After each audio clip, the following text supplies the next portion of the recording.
Hello, boys and girls. Welcome to the coolest car you're going to see in a long time.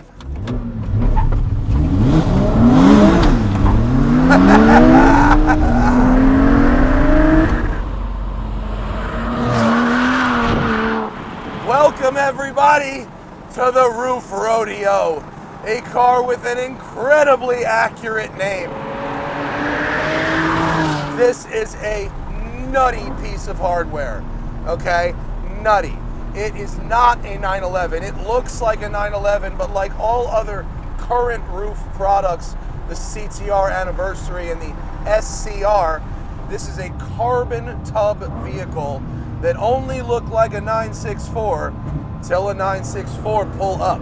It has a twin turbo Metzger base 3.6 liter engine making 610 horsepower, and if RUF is to be believed, it weighs under 3,000 pounds. They say 2,950. That's a tough number to believe, especially considering, you know, the weight of the wheels and tires and all that. But I have to say, driving it, I kind of believe it, maybe. Guys, today's video is brought to you by Off the Record. I am out here driving the Porsche 918 Spider, and if I get a ticket with my 887 horsepower, I'm calling Off the Record. They'll send a lawyer to fight that ticket wherever in the country I got it.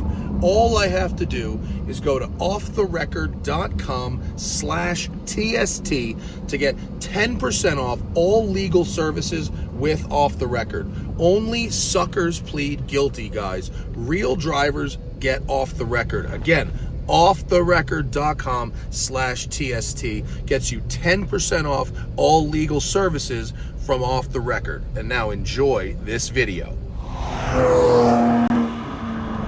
It is wild, the trophy truck motions of this thing. So it's widened from the SCR, it's lifted, it has 9.5 inches of ground clearance, it has 19-inch Toyo off-road tires, and it still has that inboard cantilevered suspension, but now it's on loosey-goosey knobbies. And so look, if you just flick it in,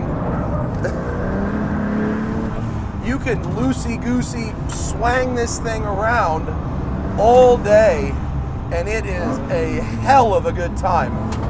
It's like the Lamborghini Storado in that way. You flick, then you manage. You flick and manage.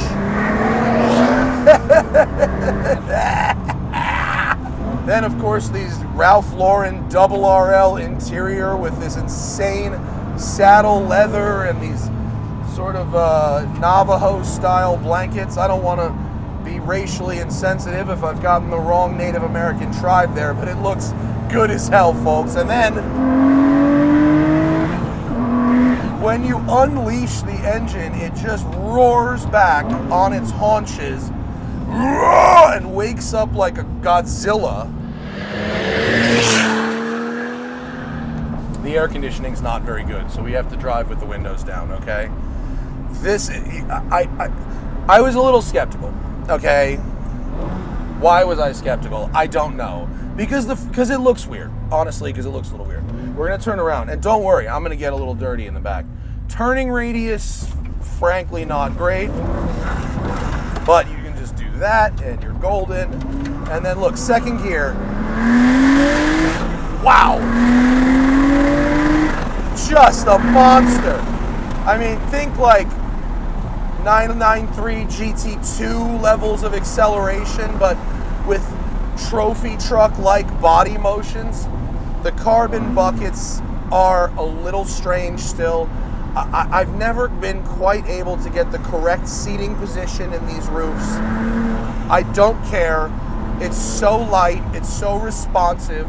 The visibility is fabulous. When you turn it in, the way the back follows the front is so beautifully, predictably sharp, because it's just this flick and then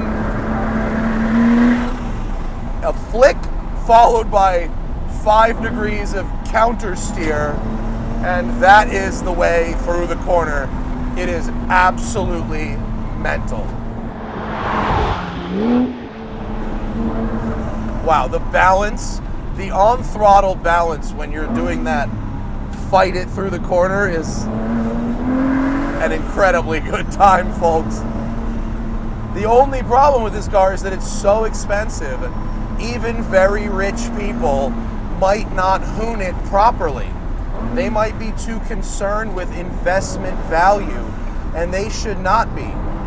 This is the type of car for someone that is able to turn $1 million into $0 and find that to be both entertaining and fun. That's what I would want to do with this. Oh, the shifter feels great. The clutch and the pedal lineup is really, really good. Sounds awesome.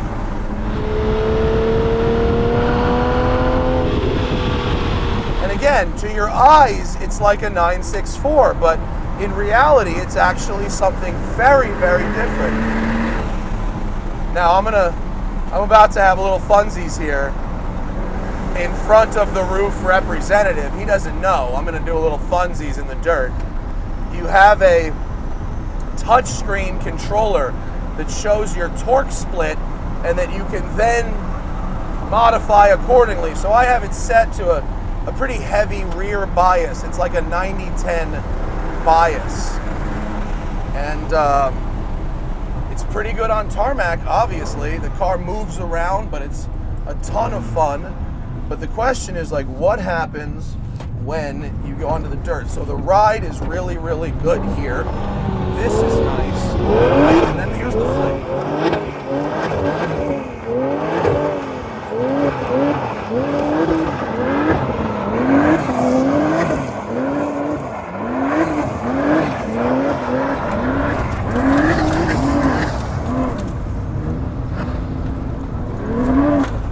Yeah. Pretty good. It moves over the tops of the bumps in a way that I would want. Now, not quite as good as TJ Russell's, that Baja 911. That was sort of the ultimate. But this is a real luxury good. It's a fucking RUF. It's a carbon tub. It's really exceptional and fun and silly and so many things that I love about cars. It's over the top. It's outlandish. It's silly, it's fun, it's fast, it makes good noises, it's got good inputs. They'd have to fit this seat for me, but everything else is pretty cool.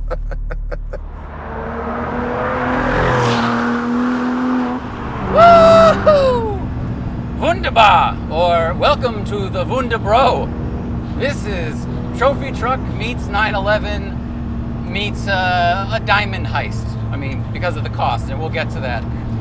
It moves, it leans, backwards, forwards. You brake, you feel it drop down in the front. You turn, it leans, it squats. You feel physics working on the mass of the car, which is what I miss in modern sports cars. They're so stiff, they're so focused about going faster and locking down movement, and I understand why, but so much of it is because of the weight. They have to manage all that weight. And now we have a lighter car, but also it's designed to move around so you can feel the sensations. And it can be compliant on the dirt. I would much rather drive a herd of cattle across a plain in this thing, if I could afford it. This thing is almost 1,000 pounds lighter than another Porsche that has a turbocharged engine and all-wheel drive system. A new 911 Turbo. Those weigh 3,700 depending on your spec. Oh, the joys of carbon fiber construction. It's stiffer, it's lighter, and it allows all the suspension to just be that much more effective. They can tune it more precisely. And the exposed carbon is just the jewel, in my opinion, of this interior. When I first saw this, I'll be honest, I saw this last year and I thought it was a little over the top. Maybe I've matured, I don't know what happened, but this textured fabric, the leather with the carbon fiber exposed, reminding you who built this and how well it's built is awesome. Power band is fantastic. I love it so much. Tiniest bit of lag. You hear the turbo. and then it just surges forward. Love it. This is, by all means, I think the perfect type of power band for a turbocharged engine. I want a little bit of a build. I want to feel that occasion arriving before boost hits and power hits, and then I just want to go. You can adjust the differentials. This is one of my favorite things. Now, this is the prototype. The display is not perfect, but with the production models, you can move that slider and you can adjust it from being 49 front, 51 rear, all the way to 51 rear, and every increment in between. It doesn't jump like my old STI had 3 diff settings, I think. This, it's almost infinite between 49, 51, and 100. So when you get out there in the dirt, in the silt or something, you can throw it in 4-wheel drive. When you get on something firmer, do 100% rear. You have a rear drive, safaried out RUF rally car. This thing has everything. It's got a legendary name, modern construction, Metzger engine, one of the toughest, most powerful things ever. Steering feel is still very good, even with those big tires.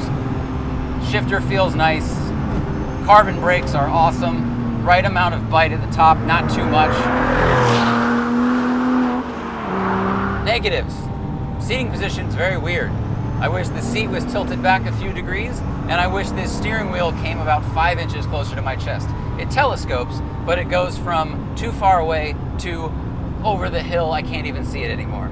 For this much money, they should have extended the steering column.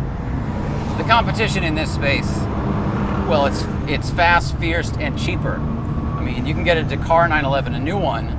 We thought they were overpriced, near 300 grand. You can get 4 of those for the price of this thing. You've got stuff like the Russell build, you know, the TJ's car that we drove, that amazing white 911 that looked like a trophy truck really tried to sneak into the Porsche club.